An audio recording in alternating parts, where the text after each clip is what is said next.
Mr. Homan in a paper bag, evidently.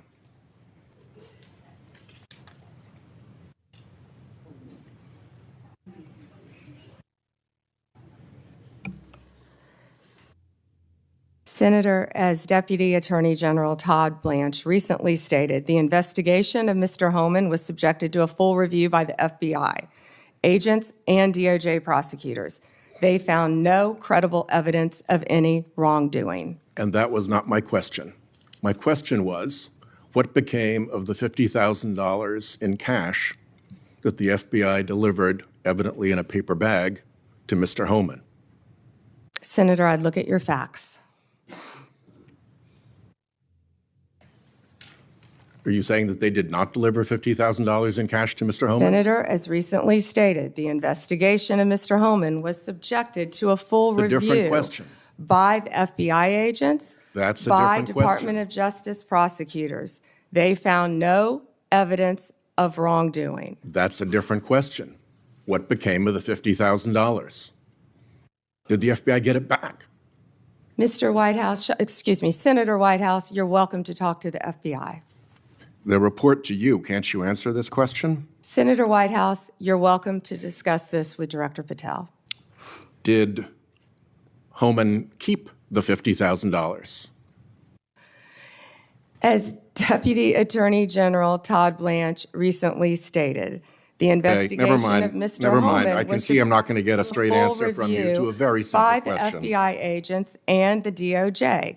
Do They you know- found no credible evidence of wrongdoing. You know, you're very concerned about money and people taking money, and you rail against wait a dark second, money. wait a second, wait a Yet second. you work with dark Wait a money second. groups all the time, Senator Wait a Whitehouse. second. Did you know whether or not in that investigation they looked at whether the $50,000 payment to Mr. Homan was declared by him on his tax returns? Senator, I would be more concerned if I were you when you talk about corruption and money that when you pushed for legislation that would subsidize your wife's company. The questions here are actually pretty specific. So having you respond with completely irrelevant far-right internet talking points really is not very helpful here. I'd like, Mr. Chairman, you generally like to have us be able to get answers to know, and we'll follow up with the QFR. And to the extent Patel wants to answer, that would be great as well. What happened to the $50,000? Did Homan keep it? Did the FBI get it back? If he kept it, did he put it on his tax returns? Pretty simple questions. Homan was the same guy who said there was a deal with Eric Adams. He said, if Adams doesn't come through, I'll be back. I'll be in his office up his butt saying, where the hell is the agreement we came to? Which brings us to the OPR investigation of prosecutorial misconduct by Emil Bovee, because he was also involved in that transaction. Yeah.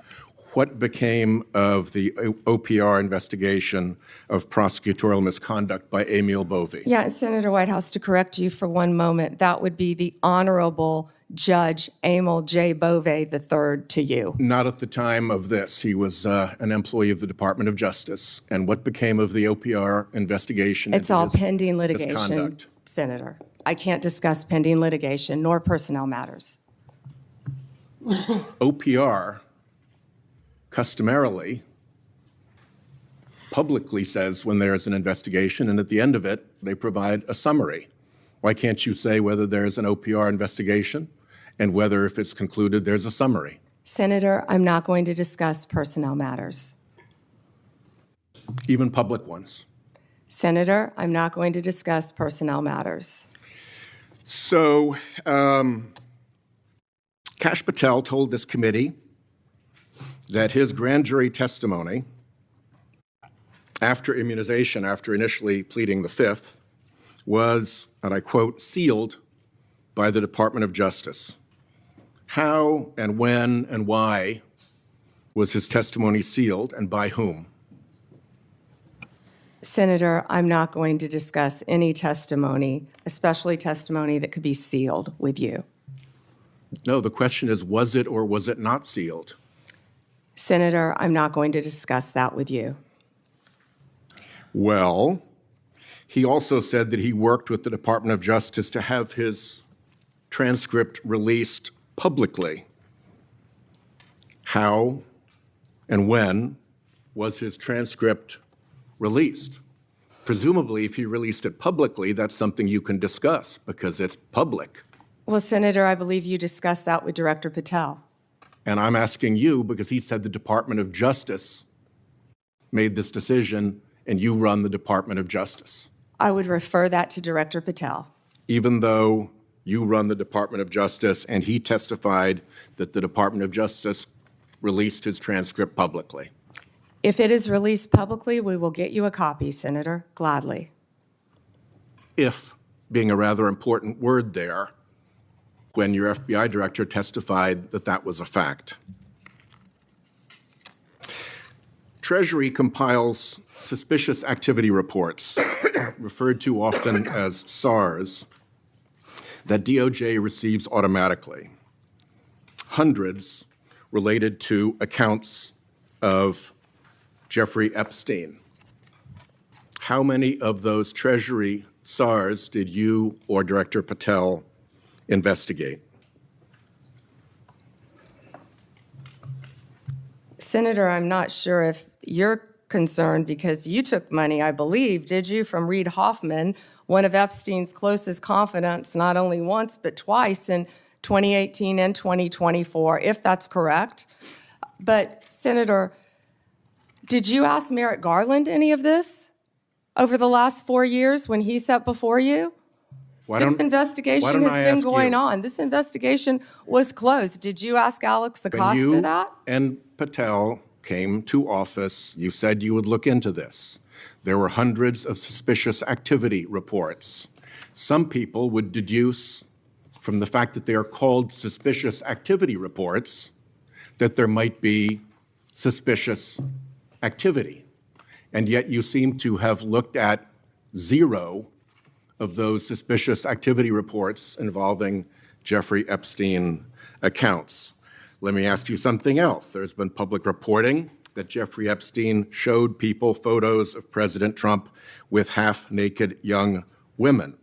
Do you know if the FBI found those photographs in their search of Jeffrey Epstein's safe or premises or otherwise? Have you seen any such thing?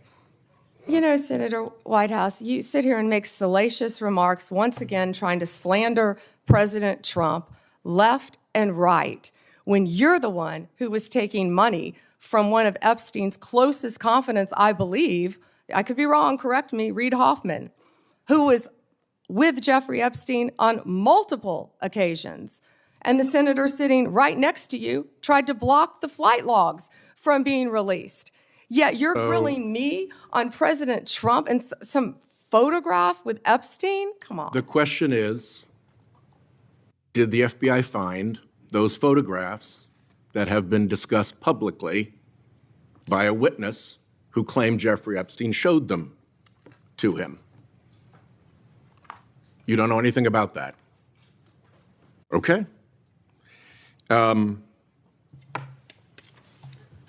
Here's what well, no, we cut to something else.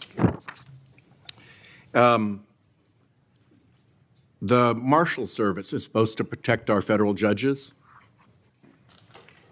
I have asked repeatedly for the Marshal Service to let me know if they are investigating or being inhibited from investigating whether or not there is orchestration of threats against federal judges, whether under either conspiracy laws or racketeering enterprise laws or aiding and abetting laws, whatever.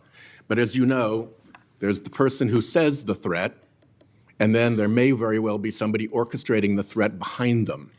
Is the Marshal Service allowed to investigate orchestration of threats, and do you know if they've taken one step to do so? May I answer the question, Chairman Grassley? The time has expired. I think it's the convention of the committee that if I've started my question in my time, you may answer the question. I was asking the chairman.